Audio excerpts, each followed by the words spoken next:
Garden walk. It's May 2024. Our guide, Okito. He's a good little guy, isn't he, Mr. P? He's a good little guy. Look at that face. He's a good little guy. Here's a recent. This wildflower was by the side of the road. There was a big rut right next to where he was. He got missed by inches. But I dug him up and now he's out here and hopefully he will, I don't know what it is, some daisy of course, but I hope it's a perennial, but if it's an annual, maybe it'll make a lot of seeds. This is one of those mums that freeze when they stay out, but this guy sat in his can on the ground underneath the bench in the greenhouse, and so he froze, I guess. He must have gotten frozen, but he didn't get the hard. Of course, it got down to 8 degrees Fahrenheit. It's pretty cold. Some pots that I don't know what I made a bunch of pots, and now they sit around, and in theory I would sell them. This is bete noir. It's my bete noir. Does a great job getting a whole lot of weeds and crap down, but it spends almost as long getting worked on. I've got this lousy back and everything, so I can't do too much. I got a couple of friends that know how to put the belt back on and stuff like that.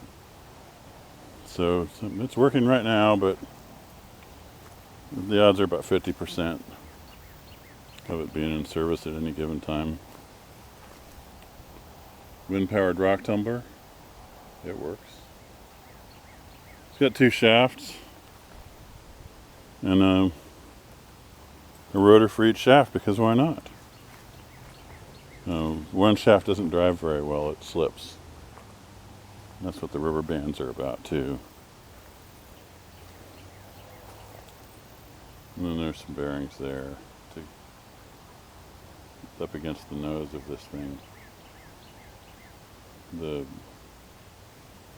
If you make one, you got to have the cans that have the handles built into them, because like a regular 2-liter pop bottle, well, you can rotate it, but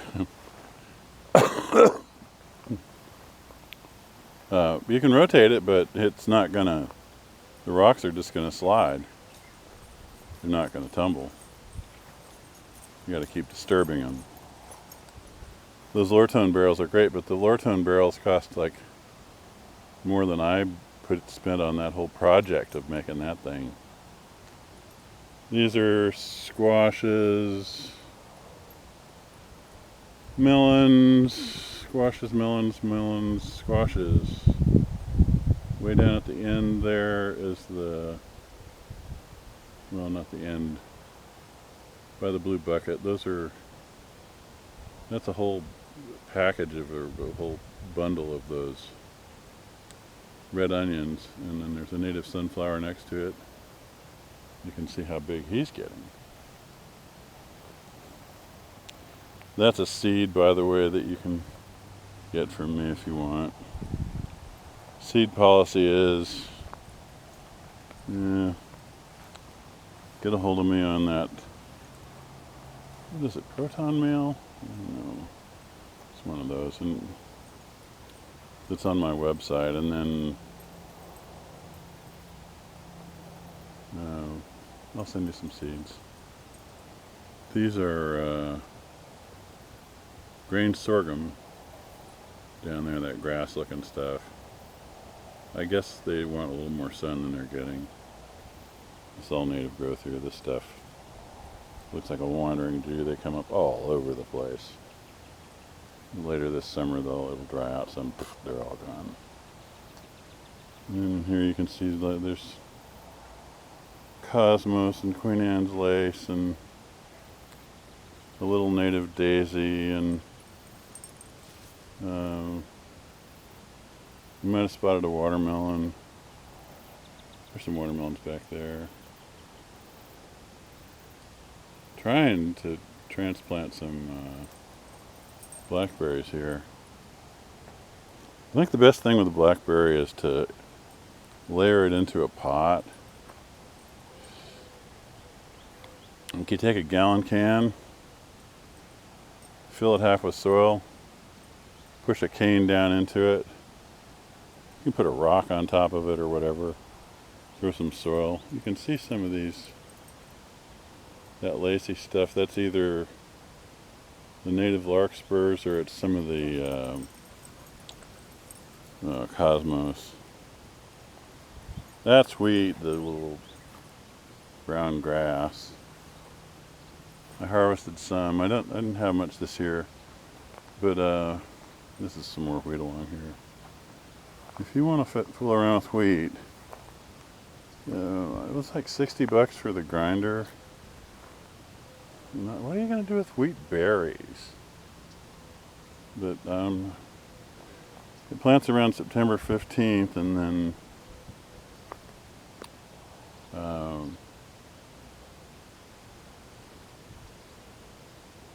you harvest it around this time of year. You can see it's dry. All this dry dead stuff, this is turnips. You see the turnips down there. They live through the 8 degrees, but they got all woody and cruddy inside. Spongy like. There's one that the mower hit. These are pretty simple for collecting seeds. Instead of wading through one of these long-winded people with all their little instructions about their little way of growing stuff. Those are turnip seeds, the black things. Just take this stuff, just cut it, pull it, tear it, peel it off, saw it, I don't care what you do. Get the stuff that has those little pointy things, those are your seed pods. And then crunch everything up. You might want leather gloves if you're going to do a whole lot of them, because there's a lot of little pokies and makes your hands all rough and stuff, and so whatever you want to do. And then just put them in a strainer. And if you get the right strainer, so that a turnip seed will fit through it, but not by a whole lot of spare space, you'll get rid of an awful lot of the junk that way. Here's those red onions. Little raised bed, I was given that. And I ended up with some topsoil over here. Those flowering onions are these bunching guys, the green onions. There's some more of them over here. I buy them and stick them in the ground, and they get bigger really fast. You can take one that's the size of a pencil and stick it in the ground, and like in a couple of weeks you'll have twice as much food. And you can just pull them when you want them. You don't have to keep them in the refrigerator. These are radish flowers, the white. And then the dreaded Queen Anne's lace in between them with its burry little seeds. That's the wild ancestor to a carrot. So if that makes you feel better about it. It's a pretty weed that did lead us to the carrot. If you're a carrot freak, that may be an argument for you. Here's some seedling stuff. Look at these little chamomiles. Bitty guys. These things are not growing that good, and I'm not sure why, of the pH of the soil or something. I'm using rainwater. These are some of those something arc blackberries, the ones that come on first year wood. Ooh, whoopie-doo! Succulent type realities.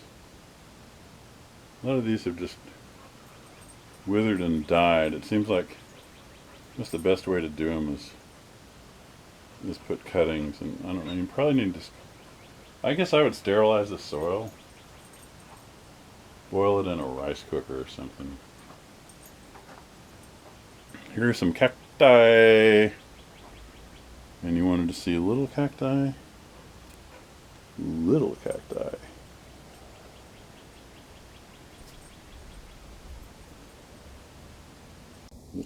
Little cacti. There's one that shows good. Maybe that one.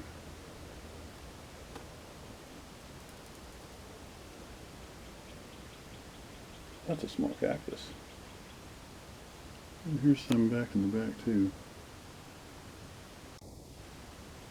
I just threw them in the tray, sifted a tiny amount of soil over the top of them. Had the tray mostly full already, and watered them in, and basically didn't do any work. Aloe vera from the store. There's a guy that says they won't root unless you have some, not just the leaf, but some of the meat next to the leaf, whatever you call that stuff. And apparently he's right, that one's going to rot. There's the sweet potato. You can see it's actually got some little stuff coming up. So I should be getting slips off this, or I might just lift the whole thing up and put it like next to this big compost pile, and then bury it in some, and they go, this is a dump truck full of brush clippings, tree service stuff. And my buddy threw some weeds on top of there. I wouldn't have done that, but that is. See these? I probably will rake these off of it. I put a little bit of triple 13, like maybe, I don't know, 2 pounds on this whole pile, and wetted it. And it was about 7 feet tall, and it just went, ooh. It was like a weather balloon with a big leak in it.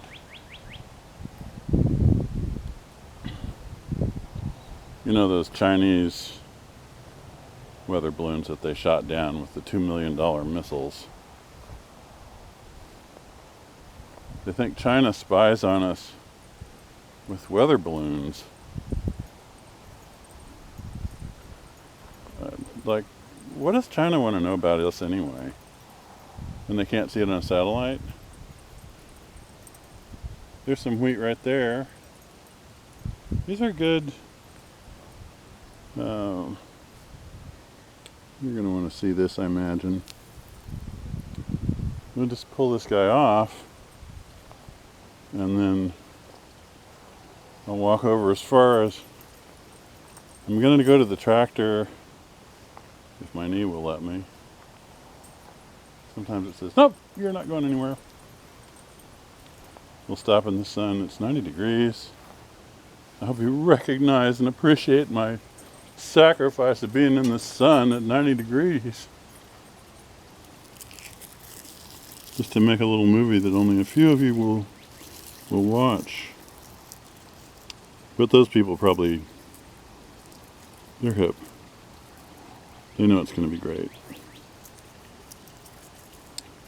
So, these are the wheat berries right here. Now these kind of things will fly away in the wind. So if you have a small amount of wheat, you really don't need to do anything much. Just get a couple of Tupperwares and pour it back and forth in the wind. And you can like lay a sheet down in case you make a big mistake, and you can lift the sheet and bring it all back together and try again.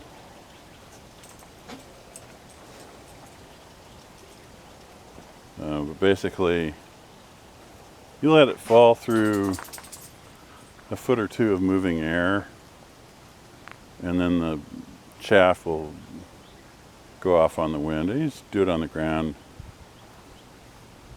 I guess you could do it on the ground where you're going to plant your wheat next year. It's chaff's got a few seeds in it. It's perfectly good mulch for anywhere where having wheat pop up is not a problem. He's making sure, I guess, that there's no